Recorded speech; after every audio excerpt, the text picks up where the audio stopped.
آج کا موضوع بہت گہرا ہے۔ اسمائے الہی کی مابعد طویات، یعنی اسمائے حسنہ ہماری حقیقت کو کیسے تشکیل دیتے ہیں۔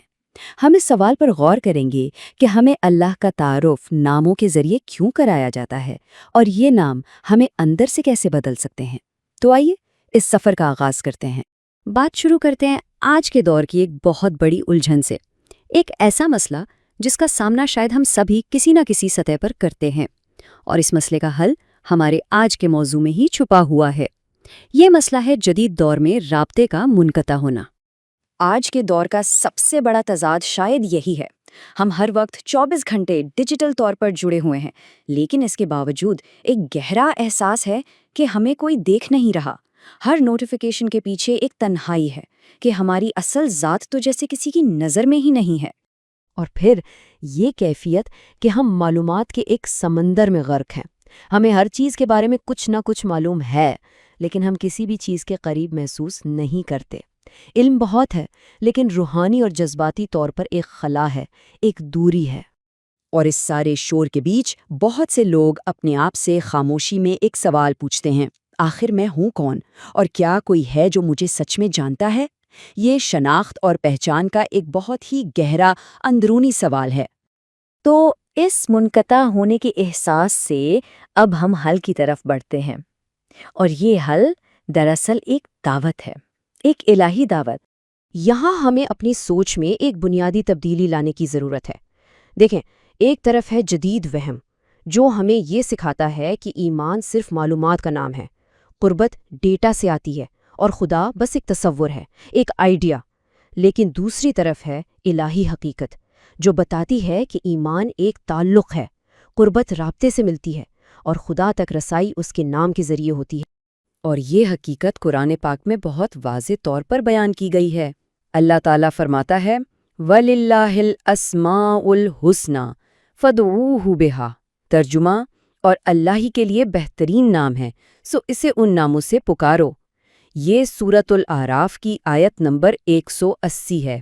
یہ ایک آیت اس پورے وہم کو توڑ دیتی ہے کہ خدا کو صرف فلسفے سے سمجھا جا سکتا ہے۔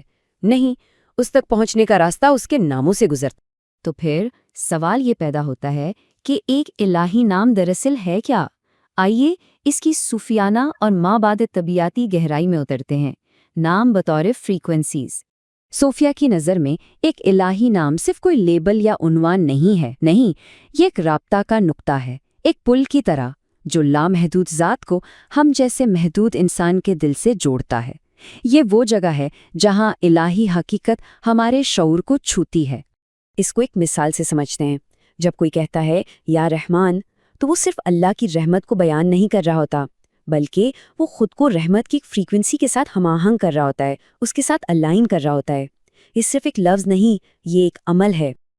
اور سب سے دلچسپ بات یہ ہے کہ یہ قدیم حکمت آج کی جدید نفسیات سے کتنی گہرائی سے جڑی ہوئی ہے۔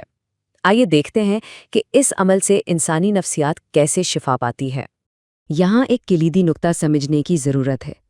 ہمارا انسانی دماغ تجریدی تصورات یعنی ایبسٹریکٹ کانسیپٹس پر اتنا رد عمل نہیں دیتا جتنا یہ ٹھوس صفات یعنی ایٹریبیوٹس پر دیتا ہے۔ یہی وہ نفسیاتی اصول ہے جو اسمائے الہی کی طاقت کو واضح کرتا ہے۔ اس ٹیبل کو دیکھیں، ایک طرف تحفظ کا خیال ہے، یہ صرف ایک کانسیپٹ ہے، لیکن دوسری طرف ایک مخصوص آواز یا ایک گرم جوش موجودگی کا احساس، یہ ایک تجربہ ہے۔ اسی طرح صدمے کی وضاحت سے شفا نہیں ملتی، شفا ملتی ہے رحم اور اعتماد کے تجربے سے۔ بالکل اسی طرح رحمت کا تصور صرف ایک خیال ہے، جبکہ الرحمن کا نام پکارنا اس رحمت کا براہ راست تجربہ ہے۔ اب ہم اس مابعد طبیعاتی قانون کو سمجھتے ہیں کہ کیسے ان صفات کو پکارنا ہمارے حقیقت کے تجربے کو ہی بدل دیتا ہے۔ یہ ہے حقیقت کے ساتھ ہم آہنگ ہونا۔ یہ ایک ایسا قانون ہے جو شاید ہمیں کبھی سکھایا نہیں گیا۔ حقیقت اس صفت پر رد عمل دیتی ہے جسے پکارا جا رہا ہو، نہ کہ آواز کی بلندی پر۔ اصل چیز نیت ہے، توجہ ہے، اور ہم آہنگی ہے۔ اس کو سمجھنے کے لیے ریڈیو کی مثال بہترین ہے۔ سوچیں، ایک ریڈیو خود سے موسیقی نہیں بناتا ہے نا، وہ تو صرف ایک پہلے سے موجود فریکوینسی پر خود کو ٹیون کرتا ہے۔ بالکل اسی طرح ہمارا دل بھی الہی رد عمل پیدا نہیں کرتا، بلکہ وہ خود کو اس کی کسی صفت کے ساتھ ہم آہنگ یعنی ٹیون کرتا ہے۔ یہ سیدھا سیدھا الائنمنٹ کا اصول ہے۔